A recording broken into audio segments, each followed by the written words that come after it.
কিছুদিন আগে আল্লাহ আমাকে ওমরা করার তৌফিক দেন। শুধুমাত্র ওমরা না, আলহামদুলিল্লাহ এইবার ঈদটাও আমি মক্কাতে করার সুযোগ পেয়েছিলাম। আসলে হজ ওমরা করার এক্সপিরিয়েন্সটা এতটা ইউনিক এবং এতটা আবেগের ব্যাপার, এটা বলে বোঝানো সম্ভব না।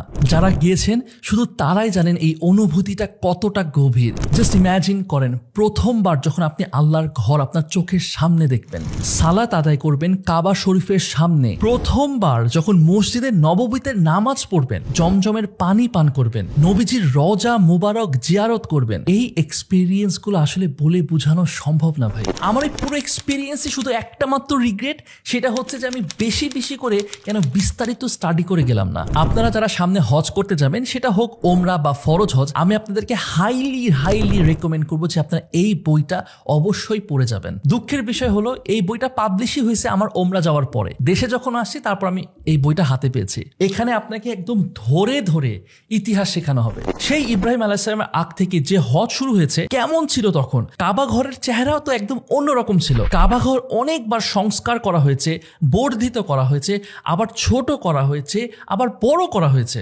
ঝড় বন্যায় ভেঙে গেছে, যুদ্ধে বিধ্বস্ত হয়েছে। কখন কোন যুগে কার শাসন আমলে সেই কাজগুলো সম্পন্ন হলো, কারা কারা কাবা ঘরের এই কাজগুলো করেছে, সব জানতে পারবেন। তার সব বিবরণ একদম ছবি সহ দেওয়া আছে এই বইতে। কত রকমের মন গড়া পদ্ধতিতে হজ পালন করা হতো সে আইয়ামে জাহিলিয়াতের যুগের আগে এবং পরে, সেগুলোর বিস্তারিত দেওয়া আছে এখানে।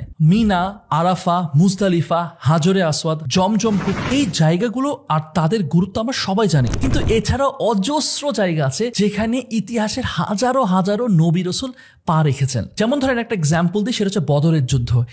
এই ঘটনাটা আমাদের জন্য খুবই ইন্সপায়ারিং। যতবার শুনি, trust me, I get goosebumps. Just imagine করেন কি লেভেলের ঈমান ছিল সেই সময় সাহাবীদের। এই ঘটনাগুলো ম্যাপ ও ছবি সহ স্টাডি করে যখন ওইখানে দাঁড়াবেন, দেখবেন, তখন আপনার সামনে শুধু বদরের ময়দান দেখবেন না, এটার সিগনিফিকেন্সটা বুঝতে পারবেন আরো গভীরভাবে। ইব্রাহিম আলাইহিস সালাম যখন কাবার সংস্করণ করছিলেন, দেয়াল উঁচু হয়ে যাওয়ার পরে তিনি একটা পাথর উপরে দাঁড়িয়ে কাজ করতেন, তাকে পাথর আগাই দিতেন ইসমাইল আলাইহিস সালাম। এই জায়গাটা একটা ঘেরাও করে রাখা, যেটাকে আমরা চিনি মাকামে ইব্রাহিম নামে। কিন্তু আপনি কি জানেন, এই মাকামে ইব্রাহিম ওমর রাদিয়াল্লাহু আনহুর খেলাফতের সময় এটা বন্যায় ভেসে গেছিল। পরে খলিফা ওমর রাদিয়াল্লাহু আনহু আবার এটাকে ঠিক করে আগের পজিশনে নিয়ে আসেন। মাকামে ইব্রাহিমের নাম কিন্তু মোরলেস আমরা সবাই জানি, কিন্তু এই যে ছোট একটা গল্প, এটা আমরা কয়জন জানতাম? মুজদালিফা, আরাফার কাহিনীর পাশাপাশি এই স্থানগুলো কোথা থেকে কোথা পর্যন্ত, কোথায় কোন দিকে এর সীমানা, কোন স্থানে, ম্যাপ সহ তার পূর্ণ বিবরণ পাবেন এই বইতে।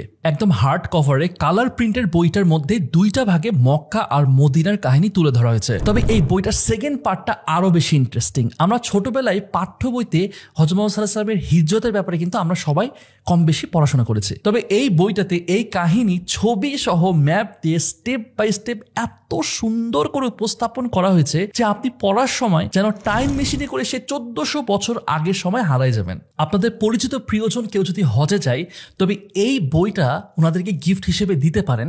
আশা করি অন্য যে কোনো গিফটের থেকে এই গিফটটা তারা বেশি মনে রাখবেন ইনশাল্লাহ। বাই দ্য ওয়ে, এতক্ষণ পর্যন্ত শুনে মনে হতে পারে যে এই বইতে শুধুমাত্র মনে হয় ইতিহাস নিয়ে লেখা আছে আর কিছুই নাই। ব্যাপারটা কিন্তু এমন না। হজের নিয়ম, কিভাবে এহরাম বাঁধতে হবে, সুন্নতগুলো কি কি, কোন মাযহাব কি বলছে, তা নিয়ে ডিটেইলড একদম অ্যানালাইসিস পাবেন বইটার দ্বিতীয় অধ্যায়ে। হজের শুরু থেকে শেষ পর্যন্ত প্রত্যেকটা কাজের সিকোয়েন্সিয়ালি ডিটেইলড এক্সপ্লেনেশন দেওয়া আছে। যে কারণে যে কেউ যদি হজ করার নিয়ত করে থাকেন, তাহলে এই বইটা পড়ে অনেক বেশি উপকৃত হবেন বলে আমি মনে করি। প্লাস আপনারা যারা এবার হজে যেতে পারছেন না, আপনারাও চাইলে এই বইটা পড়ে এমন অনেক কিছু জানতে পারবেন যেটা হয়তো বা আপনার আগে জানতেন না। শুধু তাই না, এই নলেজটা যদি আপনার থাকে, ইনশাল্লাহ একদিন যখন আপনি হজ করতে যাবেন, আপনার হজ যাত্রাটাকে একটা ভিন্ন মাত্রা এনে দিবে। আমাদের সবার লাইফে একবার হলেও যেন আল্লাহর ঘর তাওয়াফ করার সুযোগ অর্জন করতে পারি। আল্লাহ সেই তৌফিক দান করুন। অর্ডার করতে ভিজিট করুন রকমারি.com।